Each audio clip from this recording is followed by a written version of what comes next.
the LaxFactor podcast. What is up, college lacrosse fans? You're watching episode 207 of the LaxFactor Lacrosse podcast. I'm your host, Ted Hoost. I'm coming at this a little bit late here. We've got the Rona running through my household. So far, I'm the only person in my household that hasn't tested positive, but I've got 2 kids that are positive, a wife who is almost surely going to be by tomorrow, so I'm still dodging the bullet.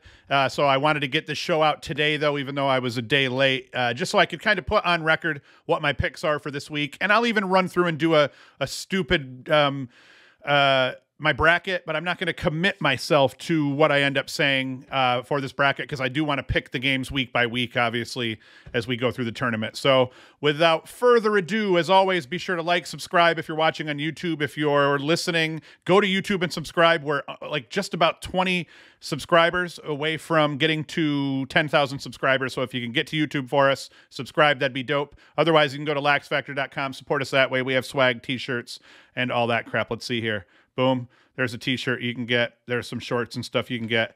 But I digress. Let us dive into this now, as I want to talk about the Maryland and Vermont game first. Now, overall, I think in terms of the seeding, I think for the most part they got it right. I'm not going to argue, and I'm not going to go into, these guys should have been seeded here, this and that. I'm just going to talk about the 2 teams a little bit and then the game, and we'll go from there. So we have this game right here, Maryland and Vermont, the 12 p.m. game on... that is Sunday.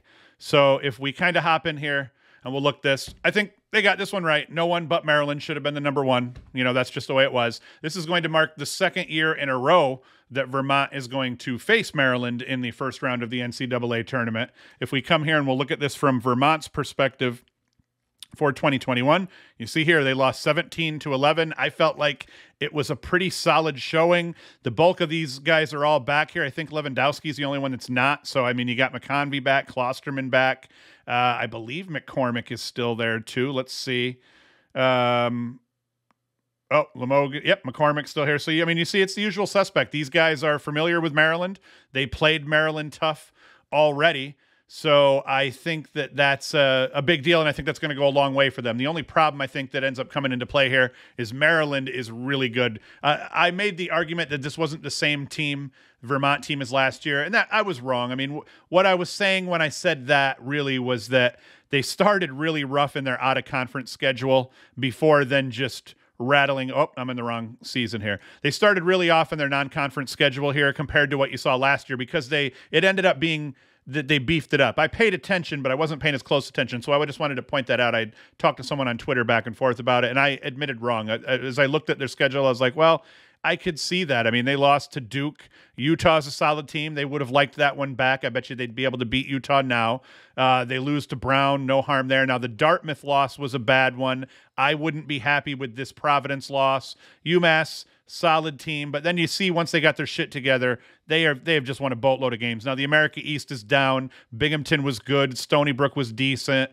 But they didn't light the world on fire outside of conference, but once they got to their conference play, they pretty much just rolled through everything. So this is a very good Vermont team. You could even make the argument they're better than they were last year, although I think that I think they're probably about the same. I think you're not seeing Burke have quite as much success as he did facing off last year, and I'm just saying that off hip. It just doesn't seem like he dominated the competition, even though he's still one of the best 3 face-off men in the country, in my opinion.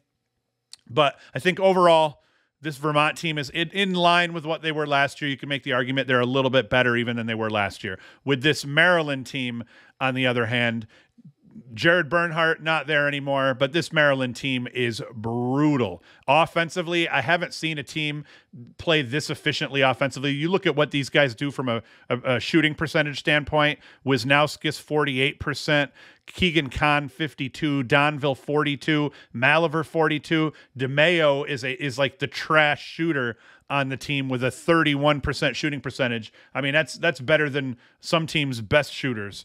So, I mean, you just look at what they're doing up and down the roster. Murphy 42, Brennan 42. They're getting excellent quality shooting even down their roster. Even a D-mid like Robin Puglisi is 9-2 on the season with a 56% shooting percentage. So I think that's where we're going to see Vermont not be able to cope. This is a Maryland team that is different. Last year, you had a handful of guys that could beat you really badly, And they did a lot of beating guys on the dodge, a lot of dodging that results in created, in good looks and things like that on feeds after the slides come. This Maryland team just runs this motion offense, no positionless offense. Dudes are just everywhere. Dudes are dodging from out top. You got attackmen dodging from out top and behind, mids dodging out from behind, mids dodging from, goal line extended. It does not matter. And this is one of the most efficient, talented offensive teams I've ever seen in my life, which is why they're 14-0 here at this point. So all of that really long explanation in the end, 5 minutes of rambling just to say that I really do think that Maryland, even though Vermont's solid, Vermont deserves to be there. And I hope that Vermont upsets Maryland just so we could have some insane parity. I do think that Maryland's going to win this game by 8 goals or more. I think that it might be a slow burn to 8 goals or more, but I think that Maryland is going to be pumped up. This Maryland team has been playing like the underdog, like they have a chip on their shoulders all year long, and I think that's going to continue through this tournament, and I think it's going to be a rough outing for some teams early here in these, they have to play them in the first round and second round. Manhattan, they would have beat by 20 in the playoffs. It would have been a nightmare. So Maryland by 8 or more. Give or take here. I'm saying 8 or more is kind of what I'm really thinking is going to happen. I wouldn't be surprised if it ends up being a 5-goal game, 7-goal game, but I think 8 is about the right number for this one. Now, the next one we need to talk about here is the Georgetown. This 2 seed. This is the Sunday night. It's the nightcap game on Sunday. Georgetown against Delaware. Delaware's had a nice season here. If we kind of pop in here and we look what they've done, they got in this area, they lose to Duke, they lose to Michigan. And actually that one right there, I was talking about how Delaware was the best team Michigan had played at that point. Michigan beating Delaware like they did made me a semi-believer of Michigan at that point, before Michigan then didn't win a game the rest of the season. But that was a bad loss there. This was not a bad loss. Then they lose to Villanova. They'd like that one back. UMass, solid team. This is the loss that stings Delaware probably the most, is losing to Hofstra there. But then, hey, look at, they've won 6 in a row here, and Ty Kurtz has been an animal as they've been doing that. Now, I'm rooting for Delaware in this game. I think that Maryland, no chance they get upset, I don't think. Georgetown, I think there's very, very little chance that Delaware is going to be able to upset them, and even to a degree stay close by the end of the game.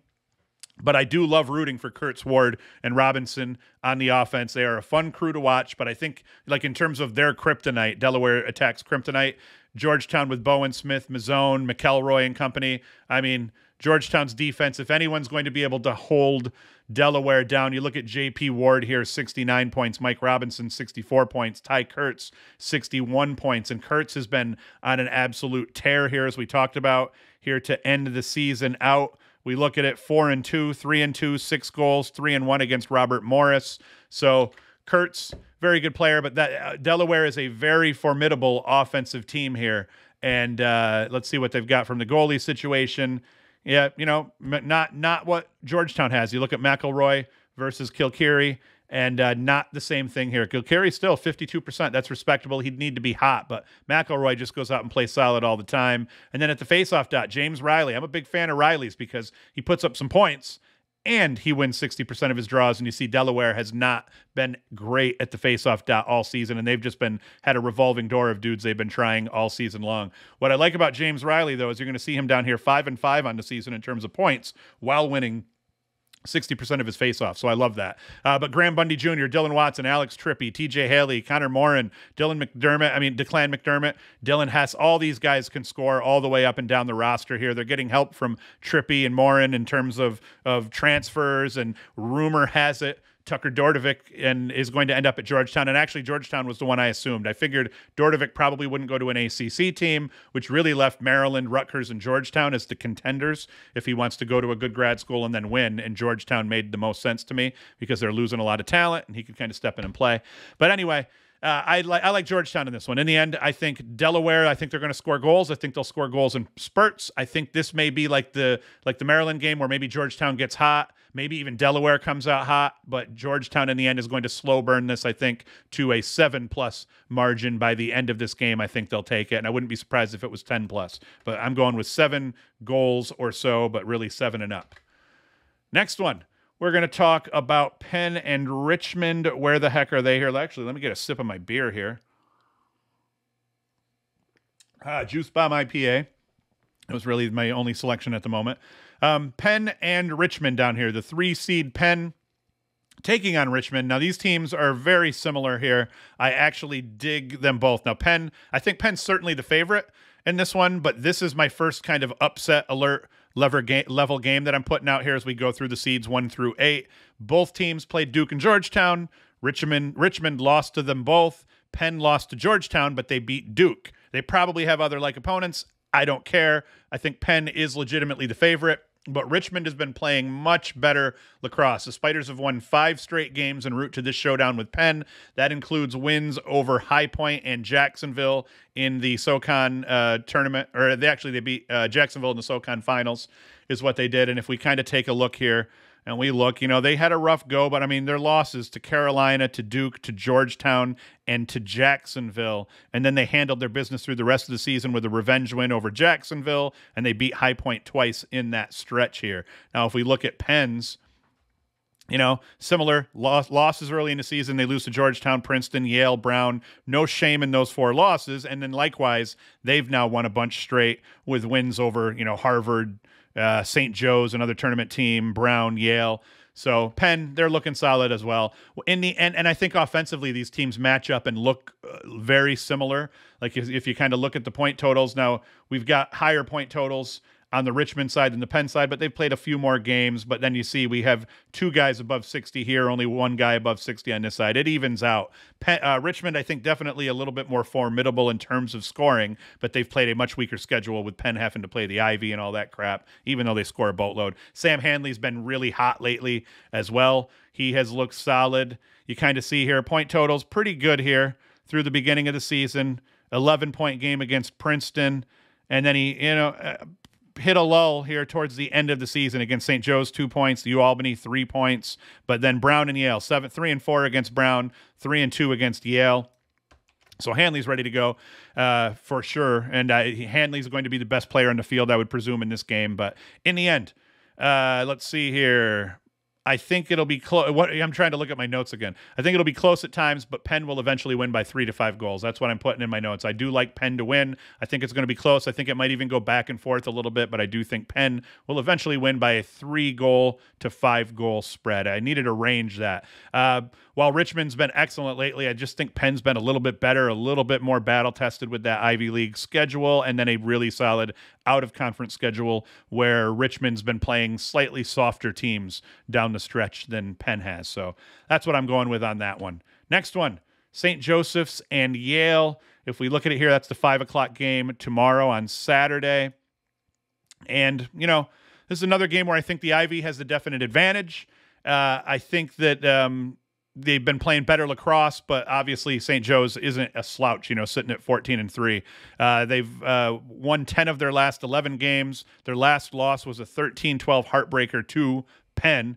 But St. Joe's path to their conference tournament was not as brutal as Yale's overall. They had to beat Merrimack, LIU, and then Hobart to close out the season and then clinch this NCAA berth. Yale, on the other hand, they've been playing some pretty solid offense, high-scoring offense. They beat Harvard to end the regular season, a 17-16 thriller, not a lot of defense on display. Then they took down Cornell in the Ivy League semis, 14-11, but even that game didn't feel all that close. I felt like Yale controlled it. They lost to Penn, and then played one of their in one of the roughest games they played all season. I expect a big bounce back. I think Yale wins this game legitimately in the end by 6 or 7 goals. I think they'll pull away from St. Joe's. I think St. Joe's will probably score some late to maybe get it back to within 6 or 7 goals, but I think that 6 or 7 goal margin is pretty reasonable given what these two teams have done. Now, the reason being, too, because some St. Joe's faithful are going to be like, hey, look at what we did, 14-3, baby. And it's like, yes, but Brandow is just too damn good. Brandow's now been slighted, was not named a Twarton finalist. He is going to be one pissed off dude. And I think that offensively, Brandow and company have just done well. Look what Brandow's done with a lot of young guys that don't even know enough to be dumb. So I think that Yale's going to end up coming out hot, play crazy, and I think that they're going to handle St. Joseph's by the end of this game, especially because Jared Paquette has been tough and serviceable in cage for Yale. So let us ditch this one. And then the next one, we got to talk about Boston University at Princeton. And, the Ivies, the draws, obviously, as we get down to seeds, they just keep getting a little bit tougher. Boston U is a solid lacrosse team. They can score goals. They play solid on the defensive end of the field as well. They've played a fairly tough schedule in terms of their conference is pretty brutal. Princeton, they kind of limped into the postseason. They lost to Harvard and Cornell in their final 2 regular season contests and then failed to even qualify for the Ivy League tournament after having a hell of a start to the season here. You kind of look at what they did. Boom, lose to Maryland, but then they turn around, beat Georgetown, Rutgers, and Penn in 3 games back to back to back before losing to Yale. But then they rattle off another 4 wins, and then they lose the final 2 of the season. So they're kind of limping into the playoffs. Not great for them. Boston U, they lost to Army by a goal on April 29th, but then beat Lehigh in the Patriot League semis and got revenge against the Black Knights in the finals, winning 14-10 to get to the tournament. So they're battle tested as well. The trio of Vince Dalto, Timmy Lay, and Louis Perfetto is a problem. They've put up 75, 74, and 65 points respectively, as you see here. And between the 3 of them, and every one of them is a dual threat. Each one can score, dish the rock, playoff ball, you name it. All 3 of them can do it, as you see these point totals here. But then on Princeton's side, Chris Brown, Slusher has been incredible, has been just an incredible scoring attackman for them. So you kind of see that, Mackesy and company, they can get the job done as well for Princeton.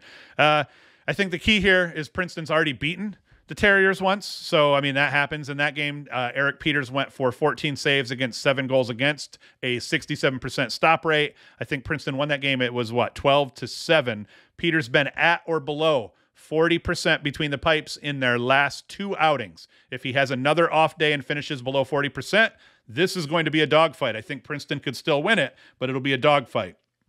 If he stands tall and he stops 50% or more of the shots that he faces, Princeton's going to win this game. If he stops 65% of the shots that he faces, Princeton will win this game by a margin, probably even a bigger margin than they won the regular season matchup between these 2. So I like Princeton in this one. I'm going to say Princeton by 4 goals. I don't think they're going to roll it. I think Boston U's tough and scrappy, and I think that Peters may be above 50%, but may not get up to that 60% threshold. So I think it's going to be 4-goal game. Let's see if I'm right on that one. Rutgers and Harvard. As we look at this one, where is that game? That is the 5 o'clock game on Sunday. Rutgers and Harvard. I think that in the end, this one I get to pick against an Ivy. I've been kind of picking Ivies as the favorites. This one I'm picking against the Ivy as the favorite. Harvard lacks in quality wins. They beat Brown, Boston U, and Princeton. Rutgers, on the other hand, holds wins over Army, Ohio State twice, Loyola, and then maybe the resumes aren't all that different in terms of quality wins. I think that where this is different for me, I think Rutgers has more depth throughout each position. Harvard's solid all over the field, but Rutgers is just a little bit more solid. For Harvard, I'm a fan of Sam King and company on attack. You look at what Sam King's done over here as a first year, 24-19, a hell of a season for him so far. But I like Ross Scott, Mitch Bartolo, and Ronan Jacoby just a little bit more, a much more veteran group of guys for damn sure. And then for Harvard, they have 6 guys listed on the roster as attack, running, midfield, running various positions, midfield and such. And they all have put up more than 20 points in 12 games. They have guys willing to step up. Botkiss, Cheek, Gaffney, Loring have all been tough, all above the 20-point threshold. But for Rutgers, Shane Knobloch here, sitting here at 42 points. He's been a monster. Brian Cameron, a senior leader. Ryan Gallagher has been solid. Wherever Harvard has a strength, Rutgers, I think, is capable of matching with a little bit more experience, and that's why I like Rutgers in this. On defense, that's where I really like Rutgers. Ethan Rawl, Jared John Felix, Bobby Russo, Bryant Boswell. Their defensive depth is just more impressive overall, I think, than Harvard's. And then in Cage, Colin Kirst, 53%. I think that's a down year for him just about in terms of his save percentage. I like him better. He's a Kirst. Kirsts are just big-time ballers and play great in the tournament. Kyle Mullen for Harvard, no slouch. If we come into here and look at the goalie stats, you see 52% compared to 53%, and Mullen's playing in the Ivy, whereas Rutgers probably doesn't even play as tough a conference schedule as Harvard does. They probably do by tournament time, but we'll see. But anyway, yeah, I still like Rutgers. I still like Rutgers because I think Curse is the X factor. I like Rutgers. In fact, I like them enough that I'm going to say Rutgers by 4 in this one. I think Harvard will be pesky. I think Rutgers could even build a lead and then have Harvard kind of chip back a little bit towards the end to get back to within 4 or so late, but I do like Rutgers in this game. Next up, Cornell versus Ohio State, number 7 Cornell in terms of seeding. The last time these two met, everyone was hyped because OSU was coming off wrecking UNC, but then Cornell handled the Buckeyes in Ithaca and ended up pulling away with a 3-goal win. But if I recall the game correctly, I don't think it felt that close. Cornell lost 3 of their final 4 games. They lost to I don't even know what AY means here in my notes. I'm wondering if it meant Yale. Yeah. They lost. Oh, no, they lost to Army and Brown. Then they beat Princeton, and then they lost to Yale in the Ivy League semis. Ohio State, they split their last 4 games, losses to Maryland and Rutgers. Not terrible. And if we just go in here and we look at it, you can see, they lose to Maryland. That's not bad. They beat Penn State and Hopkins leading into that Maryland game. They beat Michigan the regular season finale. They beat Michigan the weekend after in the big quarters. Then they lost to Rutgers in the semis. So, nothing terrible here. But again, I call the Ivy the obvious favorite, I think, in this one, partly just because the head-to-head, Cornell has already beat them and handled them. That's a big deal. John Piatelli, he's got 12 goals in addition Cornell's last 3 games. That's not bad. But Jack Myers has 8 goals and 9 assists in Ohio State's last 3. Prediction, whichever of these 2 guys has more points in this game, that person's team is going to win. And if we actually look at the game earlier in the year, I believe that played out. John Piatelli, 4 goals. What did our boy Jack Myers do? 1 goal. I think it'll play out that way again, except I do not think Jack Myers, I think both these guys will have a hat trick plus. I think the guy that has more points, his team wins the game, and that's what we're going to say. That's my hot take. It's my hot take for that one. Last game here to talk about, Virginia at Brown. Now, by design, Brown got the shittiest draw. You're the 8 seed. You're going to get the shittiest draw. The 2-time defending national champs, Virginia, are not an easy get here. Now, I'd call UVA the favorite in this one overall, especially because of their playoff experience. Brown has won 5 straight games. No. Yeah, Brown has won 5 straight games before losing to Penn in their last outing. That includes wins over Penn, Yale, Cornell, Bryant, and Dartmouth. UVA's won 4 of their last 5. The only loss was a 17-8 beatdown at the hands of Duke. UVA, they also lost to Richmond prior to that losing to Duke there. That's not great, but Richmond, at least another tournament team. Now, I think this one's going to be crazy. I'm taking the over in terms of the point total in this one. I think it's going to be a dogfight. UVA's having to play on the road at Brown, and everybody says that's a very tough place to play. I like UVA's depth. I like UVA's experience. As with many of these teams, if you go down and compare them on paper, UVA's roster, just in terms of name power, is a little bit more impressive, but Brown gets shit done. They have the people's goalie, Connor Theriault, however the hell you pronounce his name. I've heard it all sorts of different ways, so stay off me on that, but he really is the people's goalie. He's capable of getting hot and turning into a wall, but, Nunes, he's no chump. You look at Nunes here. He's got a 50% save percentage, not the people's goalies percentage, but I still like UVA overall. I think UVA's got a better defense, a more talented and athletic defense. I think that's going to cause problems for Brown. I think that UVA is going to play fast, loose. They've got the experience and the anger. They're coming in as an underdog when they're the 2-time defending national champs, and they've got Petey fucking LaSala. Also, 61% at the faceoff dot. Brown has not been that great at the faceoff dot. So I'm taking UVA because they have Petey fucking LaSala. They've got an athletic defense. And then offensively, Connor Schellenberger and company, they get shit done. So I'm picking UVA in a close game. I think this is going to be a 3-goal game on this one. So that's it. That is my preview for the first week. I told you I might go through the rest of the brackets. I'm not even going to do that here in this one. I just wanted to preview these games and get this on paper before they started so I could see how smart I think I am and see if I picked these with 100% accurately, which we all know I did. And that's it. Be sure to come back Sunday. So long as I don't get sick as shit with the Rona, I will be back Sunday. If I end up having the Rona, I'll put a notice out on Twitter saying, hey, I'm not doing a show Sunday because I got the Rona and I'm sick. But, I'll get the show out here early next week or so. But just know the whole family's got the Rona. I'm still so far dodging it. And if I don't do a show Sunday, it's because the Rona bit me in the ass. And then I have to recover before I do the recap show, which I'll do Monday, Tuesday, or Wednesday, depending on how I feel. So that is it. It's going to be a great weekend of lacrosse. We'll probably get in, and in the recap show, I'll probably even cover some D3 games and things of that sort as well. D3, D2, all that crap. Try to make it a really big show so long as I don't get the Rona. And so that's it. Thank you for listening. Thank you for watching. And Hoost is out.